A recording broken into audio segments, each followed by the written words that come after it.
तकरीबन 13.8 अरब साल पहले हमारी कायनात आज की तरह फैली हुई नहीं थी। उस वक़्त तमाम मैटर, एनर्जी, स्पेस और टाइम एक बहुत छोटी और इंतहाई गर्म हालत में मौजूद थे, जिसे सिंगुलैरिटी कहा जाता है। फिर इसी सिंगुलैरिटी से एक ऐसा धमाका हुआ जिसने कायनात की तकदीर बदल दी।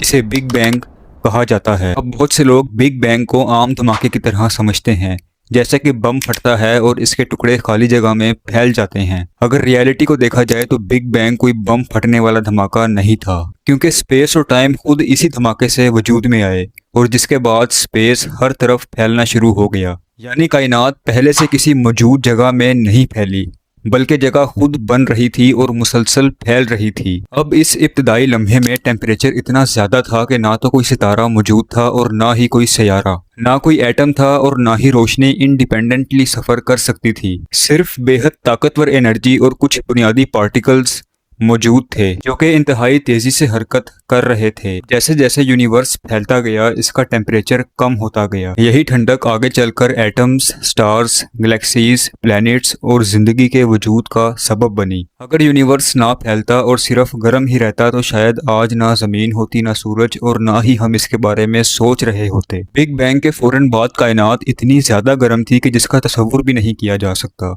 और उस लम्हे ये बहुत छोटी थी। टेम्परेचर खरबों डिग्री तक पहुंचा हुआ था। अब ऐसे इन्वायरमेंट में ना स्टार्स बन सकते थे, ना प्लैनेट्स, और ना ही वो एटम जिससे आज हर चीज बनी हुई है। साइंसदानों का कहना है कि बिग बैंग के बाद एक ऐसा लम्हा आया जब यूनिवर्स ने अनइमेजिनेबल स्पीड से फैलना शुरू किया, जिसको कॉस्मिक इन्फ्लेशन कहा जाता है। ये फैलाव एक सेकंड के भी खरबवें हिस्से के अंदर हुआ, लेकिन इसी सेकंड के छोटे से हिस्से ने कायनात को बहुत ज्यादा फैला दिया। अब इसके बाद जैसे जैसे कायनात फैलती गई, इसका टेम्परेचर भी कम होता गया। एनर्जी से बेसिक पार्टिकल्स पैदा होने लगे, जिनमें क्वार्क और इलेक्ट्रॉन शामिल थे। कुछ ही देर बाद क्वार्क आपस में मिलकर प्रोटॉन और न्यूट्रॉन बनाने लगे। अब यही पार्टिकल्स बाद में एटम्स की बुनियाद बने। बिग बैंग के 3 मिनट बाद कायनात इतनी ठंडी हो चुकी थी कि प्रोटॉन और न्यूट्रॉन मिलकर न्यूक्लियाई बनाने लगे, जो कि बहुत लाइट एलिमेंट्स से बना था, जिनमें ज्यादातर हाइड्रोजन और हीलियम शामिल थे। आज भी हमारे यूनिवर्स में इन्हीं दोनों एलिमेंट्स की सबसे ज्यादा मिकदार पाई जाती है,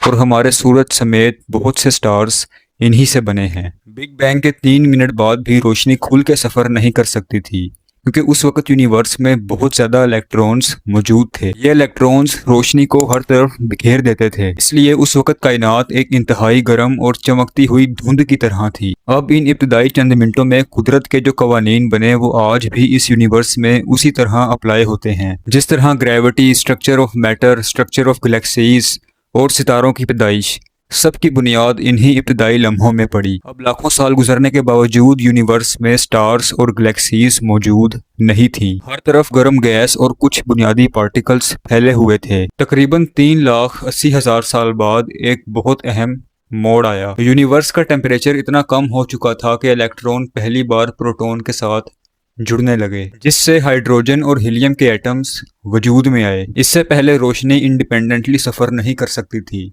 क्योंकि इसे इलेक्ट्रॉन बार बार बिखेर देते थे। लेकिन जब इलेक्ट्रॉन एटम्स का हिस्सा बन गए तो रोशनी के रास्ते की रुकावट खत्म हो गई और वो पहली बार पूरी कायनात में खुल के सफर करने लगी। आज साइंटिस्ट्स इस कदीम रोशनी को कॉस्मिक माइक्रोवेव बैकग्राउंड कहते हैं। कॉस्मिक माइक्रोवेव बैकग्राउंड को आज के मॉडर्न टेलीस्कोप्स ने दरियाफ्त किया है, और यही बिग बैंग नजरिए का सबसे स्ट्रॉन्ग एविडेंस है। अब यूनिवर्स में एक बहुत लंबा दौर शुरू हुआ जिसे कॉस्मिक डार्क एजिस कहा जाता है। उस दौर में हाइड्रोजन और हीलियम के एटम्स तो मौजूद थे, लेकिन अभी तक कोई स्टार नहीं बना था। इसीलिए उस वक्त यूनिवर्स में रोशनी का कोई बड़ा रिसोर्स मौजूद नहीं था। अब लाखों साल तक यूनिवर्स में हर तरफ खामोशी, अंधेरा और गैस के बड़े बादल फैले रहे, लेकिन ये खामोशी हमेशा कायम नहीं रही।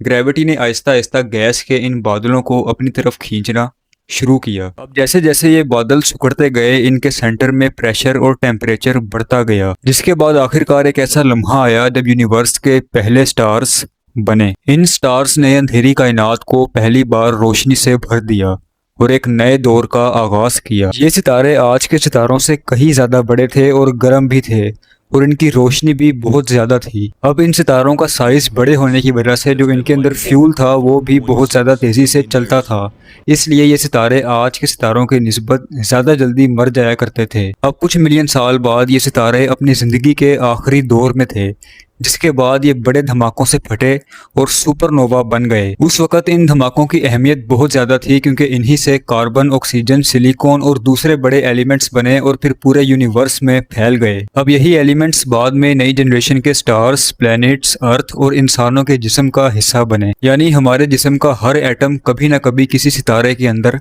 बना था। अब इसी दौरान ग्रेविटी इन स्टार्स पे इतनी ज़्यादा हावी हुई कि ये एक दूसरे के गिर्द जमा होने लगे। इसी तरह गैलेक्सीज वजूद में आई। अब हर गैलेक्सी में लाखों करोड़ों नहीं बल्कि अरबों सितारे मौजूद थे। अब वक्त के साथ ये गैलेक्सीज मजीद बड़ी होती गईं और एक दूसरे से टकराती रहीं, जिसकी वजह से इनकी नई नई शेप्स बनती गईं। साइंसदानों का ख्याल है कि हमारी गैलेक्सी मिल्की वे भी तकरीबन 13 अरब साल पहले बनना शुरू हुई थी। इन्हीं अरबों सालों के दौरान इसने छोटी गैलेक्सीज को अपने अंदर एब्जॉर्ब किया और ये बड़ी होती गई। आज हमारी गैलेक्सी मिल्की वे में तकरीबन 100 से 400 अरब के दरमियान स्टार्स मौजूद हैं, जबकि पूरी यूनिवर्स में खरबों गैलेक्सीज मौजूद हैं। हर नई डिस्कवरी हमें ये एहसास दिलाती है कि यूनिवर्स हमारी सोच से भी ज़्यादा बड़ा और हैरानकुन है। तकरीबन 4.6 बिलियन ईयर्स पहले मिल्की वे के एक हिस्से में गैस और डस्ट का एक बहुत बड़ा बादल मौजूद था। साइंसदानों के मुताबिक किसी करीबी सुपरनोवा धमाके या फिर ग्रेविटी की वजह से ये बादल सिकुड़ गया। अब जैसे जैसे ये बादल सिकुड़ता गया, इसकी रोटेशन भी तेज होने लगी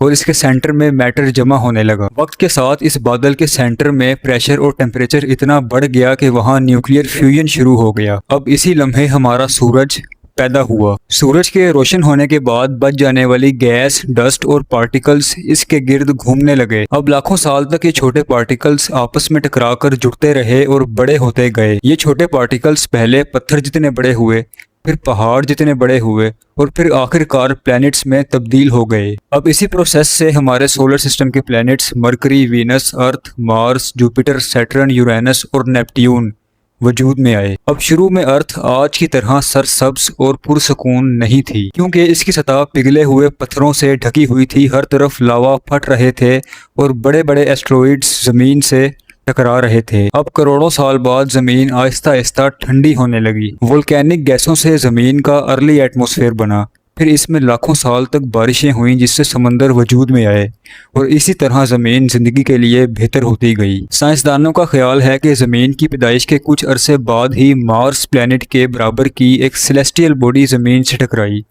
अब इसी टक्कर के नतीजे में आसपास बिखरने वाला मैटर जमा होकर चांद बन गया। साइंसदानों के मुताबिक तकरीबन 4 बिलियन ईयर्स पहले समंदरों में ऐसे केमिकल रिएक्शंस हुए जिनसे सिंपल ऑर्गेनिक मॉलिक्यूल्स बने। अब वक्त गुजरने के साथ ये मॉलिक्यूल्स मजीद कॉम्प्लेक्स होते गए और आखिरकार फिर ऐसे छोटे सेल्स वजूद में आए जो मल्टीप्लाई होकर अपनी ही शक्ल के दूसरे सेल्स बनाने लगे। ये जमीन पर जिंदगी की पहली शक्ल थी। अब शुरू में इन जानदारों के पास ना तो आंखें थी, ना दिमाग और ना ही हाथ पांव थे। ये ऐसे लिविंग ऑर्गेनिजम्स थे जिनके पास एक ही सेल था, यानी ये सिंगल सेल्ड ऑर्गेनिजम्स थे। लेकिन यही नन्हे सिंगल सेल्ड ऑर्गेनिजम्स जमीन की तमाम जिंदगियों की बुनियाद बने। अब करोड़ों साल बाद कुछ सिंगल सेल्ड ऑर्गेनिजम्स ने सूरज की रोशनी से एनर्जी लेना शुरू की, जिसे फोटोसिंथेसिस कहा जाता है। अब इसी प्रोसेस के नतीजे में पहली बार बड़ी मिकदार में ऑक्सीजन अर्थ के इन्वायरमेंट में शामिल होने लगी। शुरू में ऑक्सीजन से कुछ लिविंग ऑर्गेनिजम्स को नुकसान पहुंचा,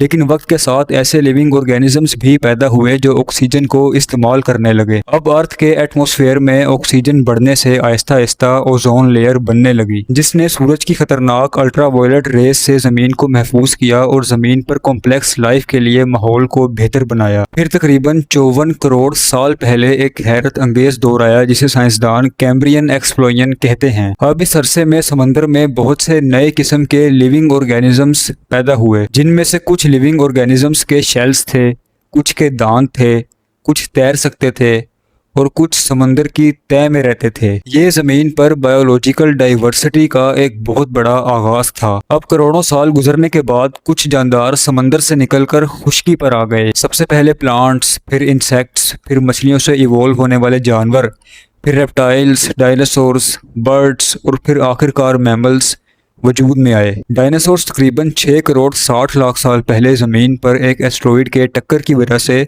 एक्सटिंक्ट हो गए। डायनासोर्स के एक्सटिंक्शन के बाद अब मैमल्स को उभरने का मौका मिला और फिर इन्हीं छोटे मैमल्स के लाखों साल के एवोल्यूशन के बाद इंसान वजूद में आया। ये एक हैरानकुन हकीकत है कि जिस यूनिवर्स का आगाज 13.8 अरब साल पहले हुआ, इसी यूनिवर्स के लॉज ने एक ऐसे प्लेनेट को पैदा किया कि जहाँ एवोल्यूशन हुई और एक ऐसी मखलूक पैदा हुई जो खुद अपने आगाज के बारे में सवाल पूछ सकती है। किसी भी साइंसी नज़रिए को कबूल करने के लिए सिर्फ अंदाजे ही काफ़ी नहीं होते, बल्कि स्ट्रॉन्ग एविडेंस की ज़रूरत होती है।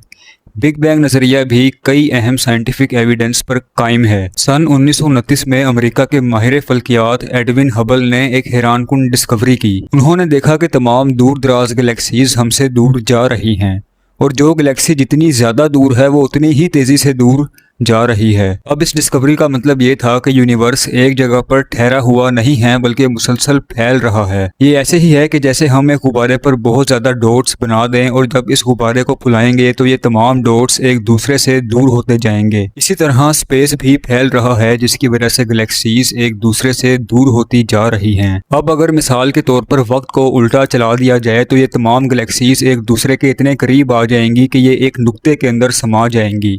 अब यही तस्वुर बिग बैंग नज़रिए की बुनियाद है। 1965 में दो साइंसदान आर्नो बेंजियास और रॉबर्ट विल्सन एक रेडियो एंटीना पर काम कर रहे थे। इनका एंटीना यूनिवर्स के हर डायरेक्शन से एक बहुत ही कमज़ोर सी रोशनी को डिटेक्ट कर रहा था, जिसे वो एंटीना की खराबी समझ रहे थे। लेकिन बाद में मालूम हुआ कि ये कोई खराबी नहीं बल्कि बिग बैंग के तकरीबन 3,80,000 साल बाद रिलीज होने वाली रोशनी की बची हुई एनर्जी थी, जो आज भी पूरे यूनिवर्स में मौजूद है। अब इस डिस्कवरी ने बिग बैंग के नज़रिए को बहुत ज़्यादा मजबूत कर दिया। साइंसदानों ने हिसाब लगाया कि अगर बिग बैंग हुआ था तो यूनिवर्स में सबसे ज़्यादा हाइड्रोजन और इसके बाद हीलियम होना चाहिए, जिसके बाद साइंसदानों ने दूर की गैलेक्सीज और स्टार्स को ऑब्जर्व किया और पता ये चला कि यूनिवर्स में तकरीबन 75% मैटर हाइड्रोजन और 25% मैटर हीलियम से बना है, जबकि बाकी तमाम एलिमेंट्स यूनिवर्स में बहुत कम मिकदार में पाए जाते हैं। आज इंसान के पास ऐसी स्पेस टेलीस्कोप्स मौजूद हैं जो अरबों लाइट ईयर्स दूर गैलेक्सीज को देख सकती हैं। खास तौर पर जेम्स वेब टेलीस्कोप ने ऐसी पुरानी गैलेक्सीज की तस्वीरें ली हैं जो बिग बैंग के तकरीबन चंद 100 मिलियन साल बाद वजूद में आई थी।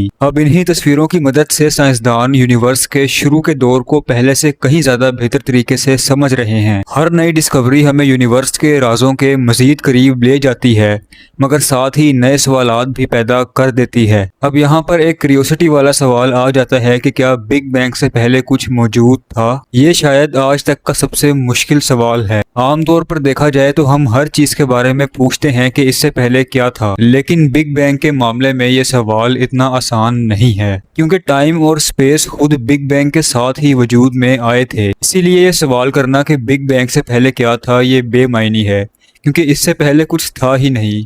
खुद स्पेस और टाइम बिग बैंग के एक्सप्लोजन के बाद वजूद में आए। इसकी मिसाल ऐसे ही है कि जैसे मैं आपसे सवाल करूं कि नॉर्थ पोल के नॉर्थ में क्या है। अब नॉर्थ पोल जो है वो खुद ही नॉर्थ है, उसमें दूसरा नॉर्थ कैसे आएगा? तो ये एक बेमायनी, एक बेमकसद सा सवाल बन जाता है। लेकिन फिर भी ये एक सिर्फ साइंटिफिक एक्सप्लेनेशन है, कोई आखिरी हकीकत नहीं है। साइंसदान अभी भी इस पर तहकीक कर रहे हैं। अब कुछ साइंसदान ये भी कहते हैं कि हमारा यूनिवर्स पहली बार नहीं बना, यानी कितने ही यूनिवर्स ऐसे होंगे जो हमारी यूनिवर्स बनने से पहले बनकर मिट भी चुके होंगे, और कितने ही आने वाले यूनिवर्स ऐसे होंगे जो हमारी यूनिवर्स ख़त्म होने के बाद बनेंगे और वो भी अपना टाइम पूरा करके ख़त्म हो जाएंगे। इस नज़रिए को मल्टीवर्स कहा जाता है। ये थ्योरी ये भी कहती है कि शायद हमारा यूनिवर्स मिलियंस ऑफ यूनिवर्स में से एक हो और हर यूनिवर्स पे अलग अलग लॉज अप्लाई होते हों। अभी तक इन थ्योरीज के हक में कोई स्ट्रॉन्ग साइंटिफिक एविडेंस मौजूद नहीं है, इसलिए अभी भी इन पर तहकीक हो रही है। 1998 में साइंसदानों ने एक हैरानकुन डिस्कवरी की। उन्होंने देखा कि यूनिवर्स सिर्फ फैल ही नहीं रहा बल्कि इसके फैलने की स्पीड भी बढ़ती जा रही है। अब इस तेज रफ्तार फैलाव की वजह जो चीज बन रही थी उसको डार्क एनर्जी का नाम दिया गया, लेकिन हकीकत ये है कि आज तक कोई नहीं जानता कि डार्क एनर्जी असल में क्या है। अगर यूनिवर्स ऐसे ही फैलता रहा तो आने वाले वक्त में गैलेक्सीज एक दूसरे से इतनी दूर चली जाएंगी कि रात का आसमान खाली दिखाई देगा। साइंसदानों ने कायनात के ख़त्म होने के बारे में बहुत सी पॉसिबिलिटीज़ दी हैं। सबसे पहली पॉसिबिलिटी है हीट डेथ, यानी अगर यूनिवर्स हमेशा फैलता रहा तो एक वक्त ऐसा आएगा जब तमाम स्टार्स अपना फ्यूल ख़त्म कर देंगे, जिसके बाद रोशनी ख़त्म हो जाएगी और यूनिवर्स का टेम्परेचर ठंडा हो जाएगा और यूनिवर्स में हर तरफ खामोशी और अंधेरा छा जाएगा। दूसरी पॉसिबिलिटी है बिग क्रंच। अगर ग्रेविटी किसी वक्त इन्फ्लेशन यानी फैलाव पर हावी हो जाए तो यूनिवर्स सिकुड़ना शुरू कर देगा और gravity stars, planets, black holes और सब चीज़ों को इतना करीब ले आएगी कि ये दोबारा एक डॉट के अंदर आ जाएगा जैसा बिग बैंग के वक्त था। तीसरी बड़ी पॉसिबिलिटी है बिग रिप, यानी अगर डार्क एनर्जी मुसलसल बढ़ती रही तो एक वक्त ऐसा आएगा कि जब गैलेक्सीज, स्टार्स, प्लैनेट्स और यहाँ तक के एटम्स भी एक दूसरे से अलग हो जाएंगे। फिलहाल साइंसदान ये कहते हैं कि यूनिवर्स के मुसलसल फैलने की पॉसिबिलिटी ज़्यादा मजबूत दिखाई देती है, यानी इस वक्त डार्क एनर्जी ग्रेविटी पर हावी है। लेकिन यूनिवर्स के फ्यूचर के बारे में अभी भी मुकम्मल तौर पर प्रिडिक्ट नहीं किया जा सका। जब हम रात के आसमान में सितारों को देखते हैं तो हकीकत में हम वक्त में पीछे देख रहे होते हैं, क्योंकि सितारों की रोशनी को हम तक पहुंचने में हजारों, लाखों, यहाँ तक के करोड़ों साल भी लग जाते हैं। अब यहाँ पर एक बात समझना ज़रूरी है कि जब हम अपनी ज़मीन पर सफ़र करते हैं तो हम इसको मीटर या किलोमीटर्स के अंदर नापते हैं, लेकिन यूनिवर्स में ऐसा नहीं है। यूनिवर्स में जब रोशनी सफ़र करती है, अगर वो एक दिन सफ़र करती है तो उसको 1 लाइट डे कहा जाता है। अगर वो 1 साल यूनिवर्स में सफ़र करती है तो उसको 1 लाइट ईयर कहा जाता है। अब ये समझते हैं कि अगर कोई स्टार हमसे 1 लाख लाइट ईयर्स दूर है तो उसकी रोशनी 1 लाख लाइट ईयर्स ट्रेवल करने के बाद हम तक पहुंची है, यानी वो स्टार जो हम देख रहे हैं वो 1 लाख साल पुराना है, क्योंकि उसकी रोशनी को ज़मीन तक पहुँचने में 1 लाख साल का वक्त लगा है। वो आज कैसा है ये हम नहीं जानते। वो आज शायद अपनी ज़िंदगी ख़त्म करके एक ब्लैक होल बन गया हो। इसकी सबसे आसान मिसाल हमारा सूरज है, यानी हमारे सूरज की रोशनी को ज़मीन तक पहुंचने में 8 मिनट का वक्त लगता है।